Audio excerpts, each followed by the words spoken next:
મેહુલભાઈ ચૌહાણ બરિયાદર પ્રાથમિક શાળામાં શિક્ષક તરીકે નોકરી કરી રહ્યો છું. આ અમારા માલધારી સમાજની ધર્મગુરુ ગાદી જે વડવાળા મંદિર દુધરેજ છે એની અંદર અમે આ કાર્યક્રમ એક બાળકના અર્પણ વિધિનો છે. જે બાળકો હોય છે નાનું બાળકથી જ એને સાધુ બનાવી દેવામાં આવે છે, એને અર્પણ કરવા માતા પિતાની રાજી ખુશીથી એને દુધરેજની જગ્યાની અંદર બાપુને સોંપે છે. ત્યારબાદ જે પૂજ્ય કણીરામ બાપુ છે એ અમારે એ બાળકને ભણાવી ગણાવી અને મોટા શાસ્ત્રી બનાવે, કથાકાર બનાવે એવા દાખલા પણ છે કે બાપુએ બાળ અવસ્થામાંથી કોઈ પણ કુટુંબે મૂક્યો હોય દુધરેજમાં તો એને ભણાવી ગણાવી મોટો શાસ્ત્રી બનાવી અને ભાગવત કથાકાર બનાવે એવા દાખલા પણ છે. ઘણા બધા એવા સંતો છે કે જે ભાગવત કથા વાંચે છે.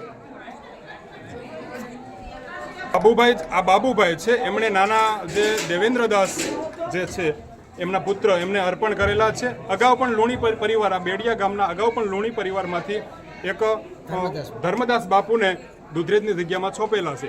બરાબર.